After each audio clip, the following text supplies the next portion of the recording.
அண்மை செய்தி. ஆந்திரா கர்நாடகா எல்லையோர மாவட்டங்களில் மழை பெய்து வருவதாக அண்மை தகவல் கிடைத்திருக்கிறது. இது தொடர்பான மேலும் விவரங்களை நமக்கு விரிவாக தருவதற்காக தனியார் வானிலை ஆர்வலர் செல்வகுமார் நம்முடன் இணைப்பில் இருக்கிறார். செல்வகுமார் சார், வணக்கம். நேற்று நீங்கள் கூறியது போலவே மே முதலாவது வாரத்தில் மழை பெய்யும் என்று அறிவித்திருந்தீர்கள். அதேபோல் தற்பொழுது மழையானது வேலூர், கிருஷ்ணகிரி உள்ளிட்ட மாவட்டங்களில் பெய்து வருகிறது. அடுத்தடுத்த நாட்களில் எந்தெந்த பகுதிகளில் அதிக அளவு மழையை எதிர்பார்க்கலாம்? தமிழ்நாடு பொறுத்தவரை என்ன நிலவரம்? கூடுதல் விவரங்கள். வணக்கம் அம்மா. வணக்கம். கண்டிப்பாக தற்பொழுது ஆந்திர எல்லையோர மாவட்டம் வேலூர் குடியாத்தம் பகுதியில நல்ல ஒரு காற்றுடன் இடிமின்னலுடன் மழை பொழிந்து வருகிறது. இந்த மழைப்பொழிவு மேலும் வேலூர் மாவட்டத்தில் ஆந்திர எல்லையோரத்துல சித்தூரை ஒட்டி, மேலும் குப்பத்தை ஒட்டி உள்ள திருப்பத்தூர் மாவட்டம் மற்றும் கிருஷ்ணகிரி மாவட்டம், குறிப்பாக சொல்லப்போனால் வேப்பனப்பள்ளி மற்றும் ஓசூர் இடைப்பட்ட பகுதியில நல்ல ஒரு மழைப்பொழிவு இடிமின்னலுடன் கொடுத்து வருகிறது. இந்த மழைப்பொழிவு தொடர்ந்து அது கர்நாடக பகுதிக்குள்ளும் ஆந்திர பகுதிகளிலும் கூடுதல் பரப்பில், அதாவது திருப்பதி முதல் கோலார் வரைக்கும் நல்ல மழைப்பொழிவை கொடுத்து வருகிற நிலையில தமிழ்நாட்டின் எல்லையை தொற்றிருக்கிறது. இதே போல நீலகிரி மாவட்டத்தோட மேற்கு ஓரத்திலும் மழை பொழிந்து வருகிறது. அதே போல கர்நாடக பகுதிக்குள்ளும் கிருஷ்ணகிரி, தருமபுரி மாவட்டத்தின் எல்லைக்கு மேற்கேயும் மழை பொழிந்து வருகிறது. இது நாம எதிர்பார்த்த பகுதி 2ஆம் தேதி இன்றைக்கு. வரக்கூடிய நாட்களை பொறுத்த வரைக்கும் நாளை கண்டிப்பாக கிருஷ்ணகிரி, தருமபுரி மாவட்டத்தின் பெரும்பாலான கர்நாடக எல்லையோர பகுதிகளிலையும், ஆந்திர எல்லையோரம் அதாவது திருப்பத்தூர் மாவட்டம் மற்றும் வேலூர், ராணிப்பேட்டை மற்றும் திருவள்ளூர் மாவட்டத்தோட திருத்தணிக்கும் நாளைக்கு வாய்ப்பு இருக்கிறது. இந்த மழைப்பொழிவு நாளை ஈரோடு மாவட்ட கர்நாடக எல்லையோரம், அதாவது தாளவாடி பகுதியில் நேற்றைக்கு காற்றுடன் மழை பொழிந்த நிலையில இன்னும் சற்று நேரத்துல அந்த கர்நாடக எல்லையோர மலை பகுதிகளிலையும் வன பகுதிகளிலையும் ஈரோடு மாவட்ட வடக்கு பகுதியிலையும் மழைக்கு வாய்ப்பு இருக்கிறது.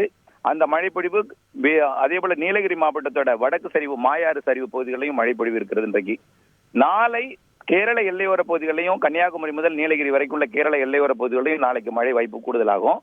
நாளை 3ஆம் தேதி, 4ஆம் தேதி ஒட்டுமொத்த கேரள எல்லையோர மாவட்டங்கள்லையும் கர்நாடக எல்லையோர மாவட்டங்கள்லையும் சற்று உள்ளே வந்து மழை பொழிவு வாய்ப்பு இருக்கிறது, அதிகமாகவே வாய்ப்பு இருக்கிறது.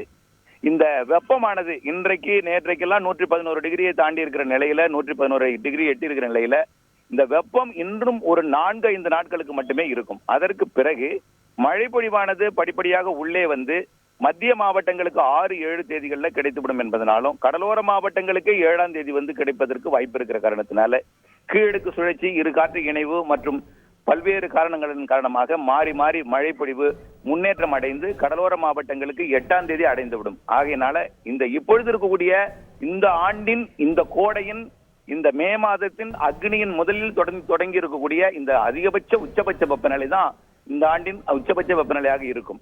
வரக்கூடிய நாட்கள்ல படிப்படியாக குறைந்து வரக்கூடிய 7ஆம் தேதிக்கு பிறகு, அதாவது 111 என்பது 109 குறைந்து, பிறகு 107, 106 என்று குறைந்து 100 டிகிரிக்கு கீழ் 8ஆம் தேதி சென்றுவிடும் என்று எதிர்பார்க்கப்படுகிறது. ஆக 100 டிகிரிக்கு கீழ் இந்த கோடையில செல்வது வரலாற்று நிகழ்வாக இருக்கும் என்று எதிர்பார்க்கப்படுகிறது. 8ஆம் தேதியிலிருந்து அதற்கு பிறகு வரக்கூடிய நாட்களிலே தமிழ்நாட்டிலே பெரும்பாலான பகுதிகளில் சென்னை உட்பட, டெல்டா மாவட்டங்கள் உட்பட அனைத்து உள் மாவட்டங்கள் இடி மின்னலுடன் சூறைக்காற்றுடன் கூட ஆங்காங்கே இருக்கும் மழைப்பொழிவு. சில இடங்கள்ல ஆலங்கட்டி மழைப்பொழிவு கூட கர்நாடக எல்லையோர பகுதிகளில் இருக்க வாய்ப்பு இருக்கிறது.